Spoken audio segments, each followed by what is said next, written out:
Kanchipuram వకుడా silks నాణ్యత మా ప్రాధాన్యత. మదీనాగూడ, మియాపూర్, హైదరాబాద్ లో త్వరలో శుభారంభం. లోకల్ బాయ్ నాని పేరు మరోసారి గట్టిగా వినపడుతోంది. ఐపీఎస్ సజ్జనార్ ఎక్స్ పోస్ట్ లో పెట్టినట్టు ఇన్ఫ్లుయెన్సర్స్ మీ స్వార్థం కోసం అమాయకులను బలి చేస్తారా అంటూ ఏదైతే లోకల్ బాయ్ నాని తన భార్యతో జరిగినటువంటి బెట్టింగ్ యాప్ని ప్రమోట్ చేస్తూ చేసినటువంటి కాన్వర్జేషన్ వీడియోని కూడా ట్యాగ్ చేస్తూ ఏపీ డీజీపీకి అలాగే విశాఖ నగర పోలీస్ కమిషనర్ గారికి సజ్జనార్ గారు చేసినటువంటి ఆ పోస్టింగ్ ఏదైతే ఉందో అది వైరల్ అవ్వటం, ఆ తర్వాత విశాఖ పోలీసులు నానిని అదుపులోనికి తీసుకోవటం. ప్రజెంట్ నాని అయితే రిమాండ్లో ఉన్నాడు.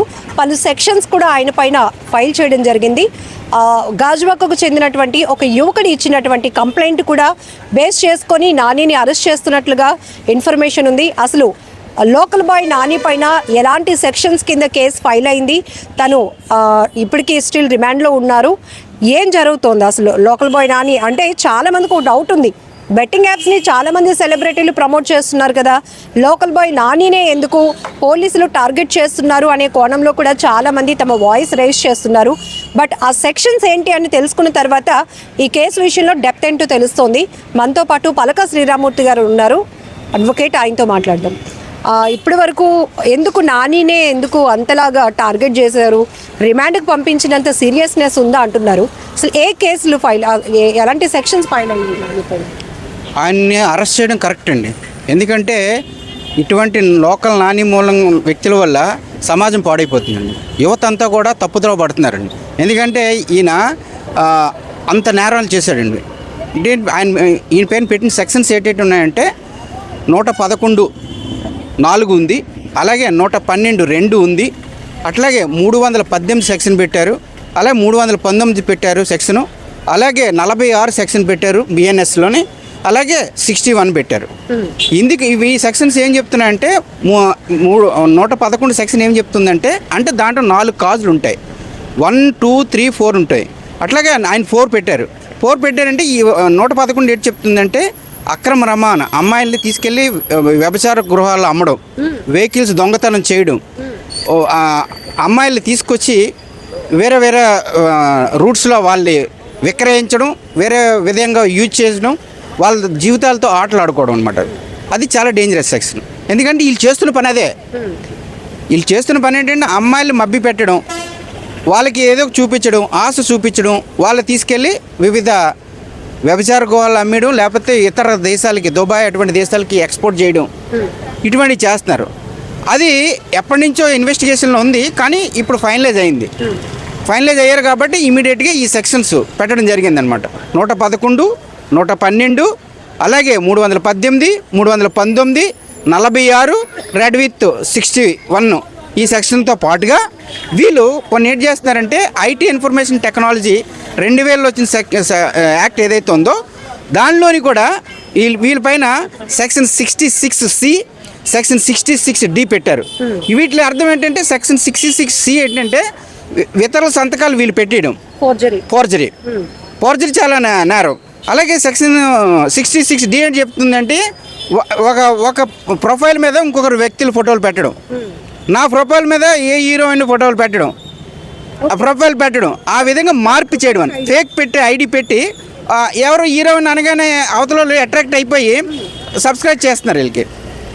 ఆ విధంగా డబ్బులు సంపాదిస్తున్నారు అనమాట. అక్కడ అమ్మాయి కనిపించింది అనగానే వాళ్ళు ఏం చేస్తున్నారంటే నువ్వు ఈ నెంబర్కి మీరు కొంత అమౌంట్ పంపించండి అనగానే ఆ అడ్రస్ పంపించేస్తున్నాం. తెరమ చూసి ఆ అడ్రస్ వాళ్ళది కదా, నాది అది, కానీ బొమ్మ మాత్రం అక్కడ ఆ హీరోయిన్ ఎవరిదో పెడతారనమాట. ఆ విధంగా మార్పిడి చేస్తూ వీళ్ళు మోసం చేస్తూ ఇతరుల దగ్గర నుంచి డబ్బులు సంపాదిస్తున్నారు. అలాగే ఒక పేద అమ్మాయిల వాటిని చూసి వాళ్ళకి కొన్ని సౌకర్యాలు కల్పించి వాళ్ళు తీసుకెళ్ళి అమ్మాయిలు అమ్మడం, విదేశాలు తీసుకెళ్ళి అమ్మేస్తున్నారు. వీళ్ళు బొంబాయి అంటే కలకత్తా లాంటి కొన్ని రెడ్ లైట్ ఏరియాలోనే అక్కడ తీసుకెళ్ళి అమ్మేస్తున్నారు. ఆ విధమైన పనులు చేస్తున్నారు కాబట్టి వీళ్ళపైన ఈ సెక్షన్ పెట్టడం జరిగింది. అలాగే ఇంకో గేమింగ్ యాక్ట్ కూడా ఉంది. వీళ్ళు గేమింగ్ యాక్ట్లో కూడా వీళ్ళకి సెక్షన్ 3 అండ్ సెక్షన్ 4 పెట్టారు. అవేంటంటే గేమింగ్ యాక్ట్లోనే వీళ్ళు ఒక వ్యభిచార గృహాలను రన్ చేయడం, అంటే గేమ్స్, ప్యాక్ ఆట, లేకపోతే వివిధ అంటే ప్రభుత్వం నిషేధించిన ఆటలు ఏవైతే ఉన్నాయో అవన్నీ కూడా ఒక గృహంలో తీసుకొని ఒక మేనేజ్మెంట్ పెట్టుకొని ఒక సంస్థలా పెట్టి అందులో అక్కడ పెట్టి వీటిని ఆహ్వానించడం అందులోకి. వాళ్ళ దగ్గర డబ్బులు కలెక్ట్ చేయడం, అవి మళ్ళీ వాళ్ళు అక్కడ లోపల జరుగుతున్న కార్యక్రమాలు ఫోటోలు తీయడం, వీడియోలు తీయడం, అది తీసుకెళ్ళి బ్లాక్మెయిల్ చేసి వాళ్ళ దగ్గర డబ్బులు సంపాదించడం, ఇటువంటి అసాంఘిక కార్యక్రమాలు అన్నీ కూడా వీళ్ళు చేస్తున్నారు. సాధారణమైనటువంటి fissure man local boy Nani alias Vasupalli Nani అంటే టిక్టాక్లు తర్వాత యూట్యూబ్ స్టార్ట్ అయిన తర్వాత తన వీడియోల ద్వారా కంటెంట్ ద్వారా అందరికీ, కానీ ఇలాంటి ఒక పర్సన్ చదువు కూడా లేనటువంటి ఒక వ్యక్తి ఇన్ని చేయగలుగుతున్నాడు అంటే ఈయన ఒక్కరే కాదండి, ఇది ఒక గ్యాంగ్, ఒక టీం ఉంటుంది, దేశవ్యాప్తంగా ఉంది ఈ టీము. అందరూ లోకల్ బాయ్ ఒక్కడే ఒక్కరే అనుకుంటున్నారు, ఎట్లా కాదండి. ఈ టీం అంతా సౌత్ ఇండియా అంతా ఉంది, సౌత్ ఇండియా కాదు నార్త్ ఇండియాలో కూడా ఉంది, బాంబేలో ఉంది, వెస్ట్రన్ ఇండియాలో ఉంది, అట్లాగే చెన్నైలో ఉంది, కేరళలో ఉంది. వీళ్ళంతా ఒక టీమ్గా ఏర్పడి ఒక సొసైటీగా ఏర్పడి అక్కడి నుంచి అక్కడ ఎక్స్చేంజ్ చేసుకుంటూ మార్పులు చేసుకుంటూ ఆ చట్టాన్ని వ్యతిరేకిస్తున్నారన్నమాట. దానివల్ల వీళ్ళపైన బిఎన్ఎస్లోని సెక్షన్స్ 111, 112, 318, 319 ప్లస్ 46 రెడ్ విత్ 61 కూడా పెట్టారు. అలాగే గేమింగ్ యాక్ట్లో సెక్షన్ 3, 4 కూడా పెట్టారు. ఆ ఇన్ఫర్మేషన్ టెక్నాలజీ యాక్ట్ ఏదైతే ఉందో 2000 పెట్టింది, అది అమెండ్ అయింది. 2018లో అమెండ్ అయింది, 2008లో అమెండ్ చేశారు.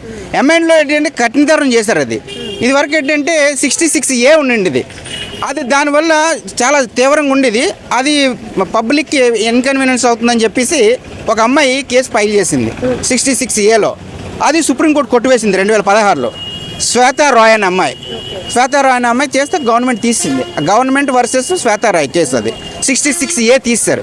66A తీసిన తర్వాత 66C, 66D ఈ యాక్ట్ పెట్టి ఇదేంటంటే ఎవరైతే ఎలక్ట్రానిక్ వైజ్గా మోసాలు చేస్తున్నారో, ప్రజలను మోసం చేస్తున్నారో అటువంటి వాళ్ళందరినీ కూడా కఠినంగా శిక్షించమని చెప్పేసి ఇది ఇచ్చింది. అయితే కొంచెం వెసులుబాటు ఇచ్చింది. వెసులుబాటు ఎందుకు ఇచ్చిందంటే కొందరు మంచి పనులకు ఉపయోగిస్తారు, కొందరు మంచి పనులకు ఉపయోగిస్తారు. ఆ విధంగా యూజ్ చేసుకోమని ఆ సెక్షన్స్ పెట్టారు తప్ప దీన్ని వైలేట్ చేసి వీళ్ళు ఏం చేస్తున్నారంటే ఫేక్ ఐడీలు పెట్టి ఇతర దేశాల నుంచి డబ్బులు కలెక్ట్ చేస్తున్నారు. ఒక పాపులర్ హీరోయిన్ ఫోటో తీసుకొచ్చి నా వెబ్సైట్లో పెడుతున్నారు.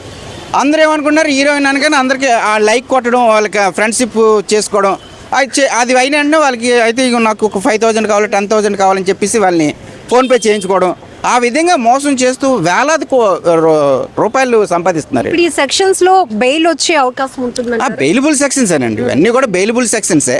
అయితే దీంట్లోని ఐటీ యాక్ట్లోని ఒకటి బెయిలబుల్ కాదండి, అంటే 3 స్టేజెస్ ఉంటాయి దీంట్లో. సెక్షన్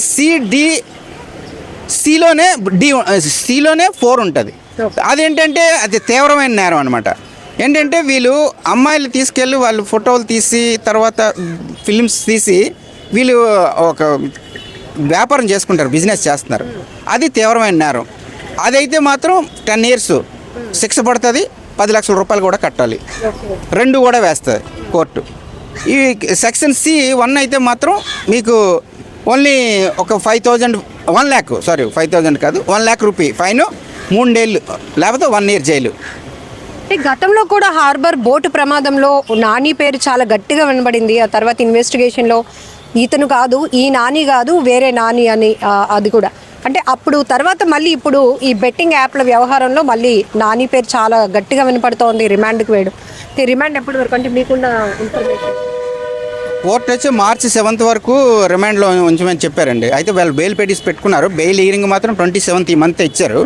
మరి ఆ రోజు అవుతుందో అవదో తెలియదు. మరి రిమాండ్ మాత్రం March 7th వరకు ఇచ్చారు.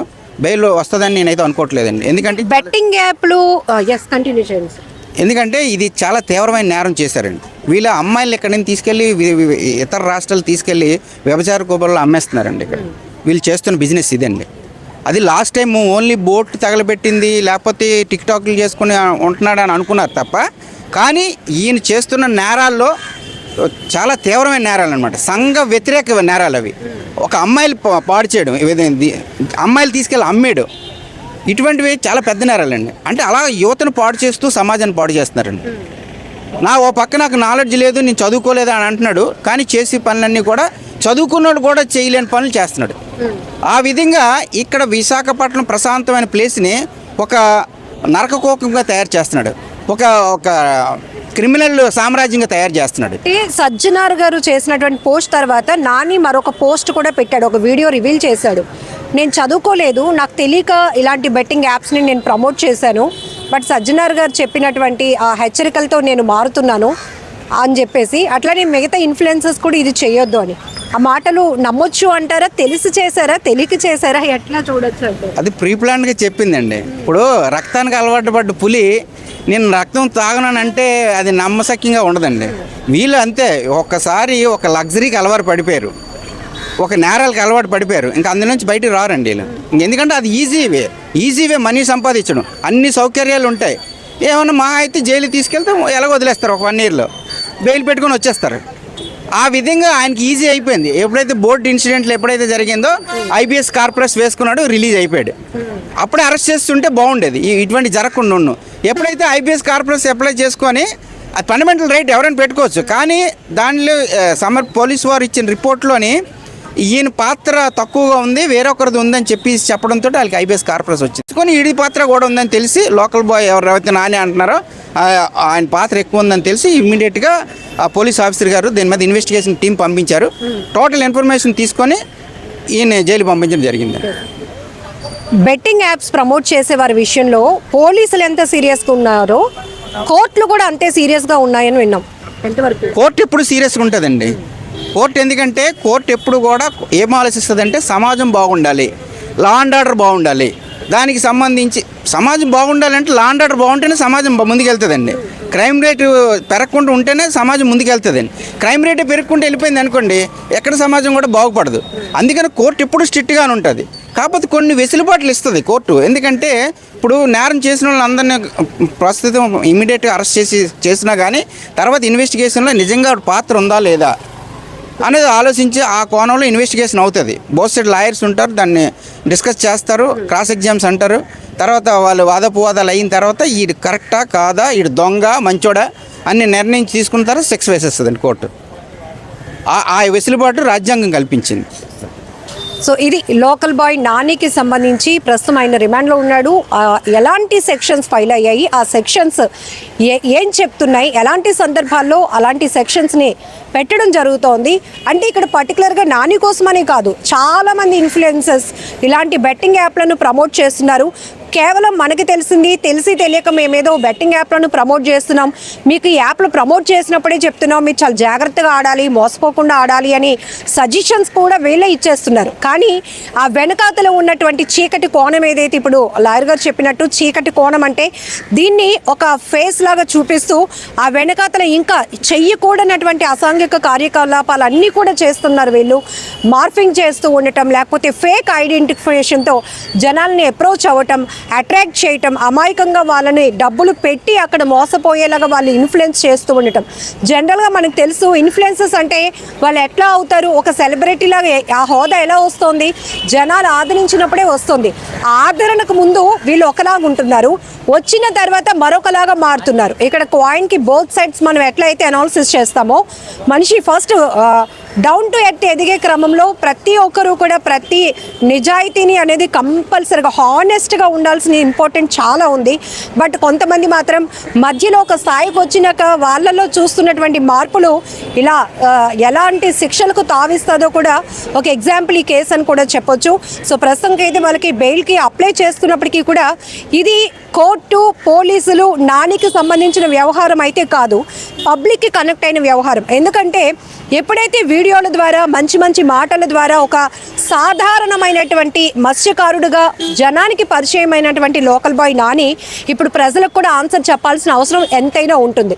ఎందుకంటే తన మాటలు నమ్మి మెచ్చుకొని తనకి ఇంత హ్యూజ్ రెస్పాన్స్ ఇచ్చారు జనాలు, చాలా దగ్గరగా రిసీవ్ చేసుకున్నారు. లోకల్ బాయ్ నాని అంటే ఒక ఆ స్థాయి ఇన్ఫ్లుయెన్సర్గా ఆయన ఎదగటానికి కారణం పబ్లిక్కే, అంతకు మించి ఇంకేం చెప్పలేము. ఎందుకంటే చాలా చాలా రియలిస్టిక్గా తను ఎంత కష్టపడుతూ ఉంటాడు, సముద్రం మీద వాళ్ళ వేట ఎంత కష్టంగా ఉంటుంది, ఎట్లా వాళ్ళు వేటకెళ్తారు, ఎన్ని రోజుల పాటు ఉంటారు, కొన్ని సందర్భాల్లో ప్రకృతి వైపరీత్యాలను వాళ్ళు ఎలా ఫేస్ చేస్తారు, దినదిన గండంగా ఉంటుంది అని అంత ప్యూరిటీ వర్డ్స్తో జనాలకు కనెక్ట్ అయినటువంటి పర్సన్ చదువుకోలేదంటూనే బెట్టింగ్ యాప్స్ ప్రమోట్ చేయటం ఏంటి, చదువుకోలేదంటూనే బోల్డ్ ఫేక్ ఐడీస్తో చాలా చాలా అకౌంట్స్ మెయింటైన్ చేయటం ఏంటి, ఇవన్నీ చాలా వ్యవహారాలు నడుస్తున్నాయి కాబట్టి ఇవన్నీ జనానికి తెలియదు.